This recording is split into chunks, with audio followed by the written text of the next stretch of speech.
நண்பர்கள் அனைவரையும் Jagadish audio book YouTube சேனலுக்கு அன்புடன் வரவேற்கின்றோம். குற்றப் பரம்பரை பாகம் 41. எங்கிருந்தோ பறந்து வந்த வளரி சுப்பையாவின் நடு நெஞ்சில் இறங்கியிருந்தது. கருவேல முள்காடு அதிர ஒரே ஒரு ஓலமிட்டு சாய்ந்தவர் தான் வாக்கு மூலம் கொடுக்க கூட உயிரோடு இல்லை. சுற்றிலும் முள்ளுக்காடு. எங்கிருந்து வந்தது வளரி?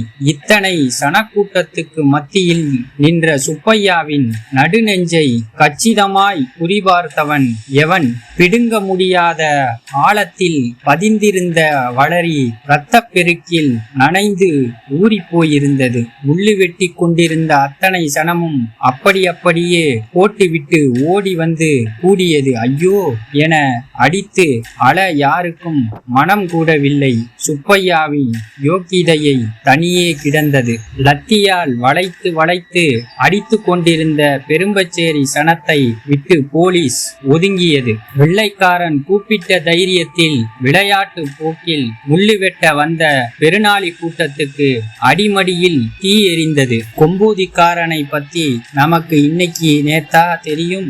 அவன் வம்புக்கு போக மாட்டான், வச்ச காலை எடுக்கவும் மாட்டான். கொம்பூதி பகை நமக்கு தேவையில்லை. எல்லோருக்கும் உரைத்தது. ஊரை பார்த்து ஓட்டத்தில் கிளம்பினார்கள். குறுக்கே மறித்த போலீஸ்களை பிடித்து தள்ளிவிட்டு ஓடினார்கள். அடுத்த குறி தான் என ஏகாம்பரத்துக்கு தெரிந்து போக 2 கைகளாலும் நெஞ்சை பொத்திக் கொண்டார். கொம்பூதி வளரி நெஞ்சில் இறங்கலாம், முதுகில் பாயலாம், கழுத்தையும் அறுக்கலாம், எப்படி வேண்டுமானாலும் தேடி வந்து கொல்லும். இன்ஸ்பெக்டர் பகதூருக்கு பின்னால் பதுங்கிய ஏகாம்பரம் ஒரு வார்த்தை பேச மூச்சுவிடக் கூட யோசிக்க வேண்டியிருந்தது. பெருநாளி சனத்தோடு சேர்ந்து பெரும்பச்சேரி சனமும் ஓட கிளம்பியது. இசக்குட்டை மட்டும் நின்று கொண்டான். ஓடிக்கொண்டிருந்தவர்களில் பசி பொறுக்காத ஒருவனுக்கு முள்வெட்டு திருவிழா அரைகுறையாய் முடிந்து போன கோபமும் சேர்ந்து கொண்டது. கல்லடுப்பில் கொப்புளம் பொறித்து கொண்டிருந்த கொதிகஞ்சி முடாக்களை போகிற போக்கில் வெட்டறிவாளால் ஒரு ஓடு போட்டான். மண் முடாக்கள் விட்டுக்கொள்ள சுடுகஞ்சி தெரித்து வடிந்து ஓடியது. 8 திக்கும் துப்பாக்கிகளை திருப்பிய போலீஸ்களுக்கு முள்ளுப்படலம் முகத்தில் அடித்தது. கொம்பூதிக்காரர்களின் கோட்டையாய் கருவேலம் புதர்கள் கோத்து மறித்தன. குறியின்றி புதர்களுக்குள் சுட்டார்கள். ஒரு பூச்சு புழுவை கூட கொல்லாத வேட்டுச்சூடு. வெடிச்சத்தம் ஓட்டம் எடுத்து கொண்டிருந்தவர்களின் பிடரியில் அடித்தது. செத்து கிடந்த சுப்பையாவை தூக்க உள்ளூரால் ஒருத்தனும் கிடையாது. முதல் அடியே நெற்றி போட்டில் விழுந்த அதிர்ச்சியில் தடுமாறி நின்ற இன்ஸ்பெக்டர் பகதூரை 4 போலீஸ்கள் சுற்றி கொண்டார்கள். வெள்ளைக்கார சார்ஜென்ட்டுக்கு நிலை கொள்ளவில்லை. கொம்பூதிக்காரன் அடிக்கிற அடியெல்லாம் தன் மேலேயே விழுவதாக அதிர்ந்தான். புதிதாய் வந்த பொறுப்பேற்றிருக்கும் அதிகாரியை முதலில் காப்பாற்றியாக வேண்டும். துரை அவர்களே, நமது அடுத்த நடவடிக்கையை பற்றி கச்சேரியில் போய் யோசிப்போம். தாங்கள் உடனே இங்கிருந்து கிளம்பிவிட வேண்டும். பகதூரின் பதிலை எதிர்பாராமல் லாரியை கிளப்பச் சொன்னான் சார்ஜென்ட். ஏறிக்கொள்ள போலீஸ்களுக்கு உத்தரவிட்டான். பகதூரின் முதுகு நிழலாய் ஒட்டி இருந்த ஏகாம்பரமும் விசக்குட்டையும் தாவி ஏறிக்கொள்ள கீழே உளவு கட்டிகள் நொறுங்க லாரி உருமி போனது. சுப்பையாவின் பிணம் தனியே கிடந்தது. 2 புஞ்சைகளை லாரி கடந்ததும் புதருக்குள் இருந்து வேட்டை நாய்கள் வெளியேறி வந்தன. வளரி சாகடித்த பிணத்தை பக்கத்துக்கு ஒன்றாய் கவ்வி கொம்பூதி திசை நோக்கி இழுத்து கொண்டு போயின. உச்சி நிறைய உதிரும் வைரங்கள் வஜ்ராயணியின் தேகம் முழுக்க உருண்டோடின. வைரப்பொழிவில் குளித்தவள் நிமிர்ந்தாள். நிமிர்ந்த முகத்தில் கண் திறக்க விடாமல் வைரங்கள் கொட்டி கொண்டிருந்தன. தன்மேல் பொழிந்தவை கல்லா கண்ணாடியா வைரங்களா என எதுவுமே அறியாதவளாய் இருந்தாள். நினைவெல்லாம் மான் சொன்ன செய்தியே நிழலாடியது. கொம்பூதி ஓடைக்கரையில் இவன் யாரோடு தன்னை பகிர்ந்து கொண்டான். பகிர்ந்து கொள்ளுதல் என்றால் என்ன? அவனுக்காக தன் அவயங்கள் தகிப்பது அதற்குத்தானா? அதற்கும் அப்பால் என்ன? அதெப்படி இன்னொரு மனித பிறவியோடு தன்னை பகிர்ந்து கொள்ள முடியும்? விழி திறந்து வில்லாயுதத்தை பார்க்காமலே கத்தினாள், துரோகி துரோகி, போ, என் முகத்தில் விழிக்காதே, போய்விடு. வில்லாயுதம் குறுகினான். வஜ்ராயணி, உன் மான் சொன்னதெல்லாம் உண்மைதான். ஆனாலும் ஒரு வார்த்தை, ஒரே ஒரு வார்த்தை கேள். வைரங்களுக்கெல்லாம் முதிர்ந்து போய் கையில் நின்ற வெற்றுக்கரியை தூக்கி எறிந்தான். வேண்டாம், போய்விடு. தன்மேல் கொட்டி கிடந்த வைரங்களை எல்லாம் கூட்டி அள்ளினாள் வஜ்ராயணி. வில்லாயுதம் பதறினான். வஜ்ராயணி, கொஞ்சம் பொறு, அவசரப்படாதே, ஏமாற்றுக்காரனே, என் முன் நில்லாதே. கூட்டி அள்ளிய வைரங்களை சம்மங்கி ஆற்று போக்கு தண்ணீரில் விட்டெறிந்தாள். இனி இங்கு வராதே, போய்விடு. உருண்டு கிடந்த 1-2 வைரங்களும் நகை இடுக்கில் பொறுக்கி ஆற்றுக்குள் விட்டெறிந்தாள். ஒற்றை வைரம் மட்டும் ஒளிந்து கிடந்தது.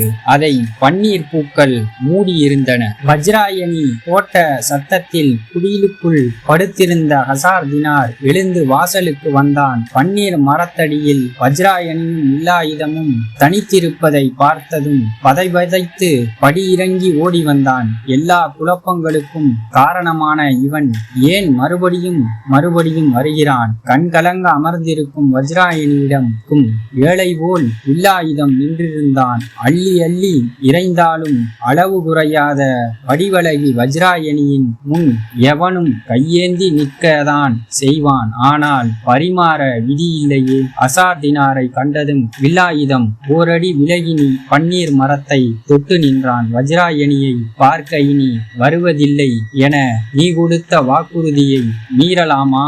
ஒரு வீரனுக்கு இது அழகா? ஹசார்தினார் முகத்தை திருப்பிக் கொண்டான். ஓரடி முன்னே வந்த வில்லாயுதம், நான் வந்த காரணம் அந்த வைரங். நெருப்பில் இருந்த ஹசார்தினார் காதில் எதுவும் விழவில்லை. வில்லாயுதத்தை சொல்லி முடிக்க விடவில்லை.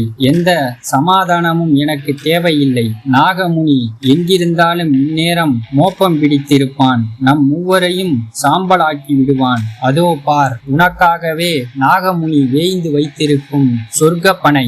நீ எப்போது இங்கு வந்தாலும் உன்னை உள்ளே தள்ளி தீயிட்டு கொளுத்துவான். ஹசார்தினார் காட்டிய திசையில் நாவல் மர வரிசை இறக்கத்தில் சொர்க்கப்பனை இருந்தது. காய்ந்த சருகுகளாலும் சுள்ளிகளாலும் பூங்கு வடிவில் வேயப்பட்டிருந்தது. வில்லாயுதம், உடனே இங்கிருந்து போய்விடு. ஹசார்தினார் கையெடுத்து கும்பிட்டான். வில்லாயுதம் திரும்பி வஜ்ராயணியை பார்த்தான். கவிழ்ந்து கண்ணீர் வடித்து கொண்டிருந்தாள். வைரங்கள் போய் விழுந்த ஆற்று நீரை கைகாட்டி அந்த வைரங் மறுபடியும் சொல்ல வாயெடுத்தான். எதுவும் பேசாதே, போய்விடு. மேகங்கள் இருட்டின. வஜ்ராயணியின் மேனி புரள வில்லாயுதம் வைரங்களை உலுப்பி விட்டதுமே வனங்களில் அலைந்து திரிந்த நாகமுனிக்கு துள்ள துடிக்க மூச்சிரைத்து தலையாட்டம் போட்டது. கைகள் பிணைந்தன, கால்கள் பரபரத்தன. தவப்பயன் கை நழுவும் அச்சம் நாகமுனியை கவ்வியது. எதுவும் பேசாதே, போய்விடு. ஹசார்தினார் சொல்லிக் கொண்டிருந்த போதே நாவல் மரங்களை தாண்டி நாகமுனி வந்து கொண்டிருந்தான். கரை மீதிருந்தே காட்சிகளை பார்த்தான். ஆற்றுப்படுகையில் அரங்கேறி முடிந்திருக்கும் நாடகத்தின் முற்பகுதி என்னவாயிருக்கும் என யூகித்தான். இத்தனை காலமும் தான் அடைக்காத்த வைர முட்டையை கொத்தி குடிக்க விஷப்பற்களாக நீண்டிருப்பவன் இவன்தான் என முடிவு கொண்டான். இவனை உயிரோடு விடக்கூடாது. இருண்ட மேகங்கள் கனத்தன. ஹசார்தினார் வஜ்ராயணியின் கையை இழுத்து கொண்டு போய் குடிலுக்குள் தள்ளி கதவை சாத்தினான். தள்ளிய வேகத்தில் வஜ்ராயணி சிறு பீடத்தில் அமர்ந்திருந்த வீணையின் மேல் விழுந்தாள். சுப்பையாவின் பிணத்தை நாய்கள் இழுத்து வந்து நடு மந்தையில் போட்டன. கொம்பூதி இளவட்டங்கள் குதித்து குதித்து ஆடினார்கள். நாகமுனி விட்டெறிந்த தீ சொர்க்கப்பனையில் கொழுந்துவிட்டது. பற்றி எரியும் நெருப்பின் சடசடப்பு நாகமுனியின் சிரிப்பொலிக்கு தாளமிட்டது. சொர்க்கப்பனைக்குள் வில்லாயுதம் துடிதுடிக்க கைகொட்டி சிரித்தபடி நாகமுனி பின்வாக்கில் நடந்தே காட்டு வழியே போனான். வீணையின் மேல் விழுந்த வஜ்ராயணியின் விரல்கள் மேவி இசைக்க கூடி கருத்த மேகங்கள் இடித்து நெறிந்தன. இந்த கதை தங்களுக்கு பிடித்திருந்தால் எங்க சேனலை தொடர்ந்து சப்போர்ட் பண்ணுங்க, லைக் பண்ணுங்க, கமெண்ட் பண்ணுங்க, சப்ஸ்கிரைப் பண்ணுங்க. நன்றி, வணக்கம்.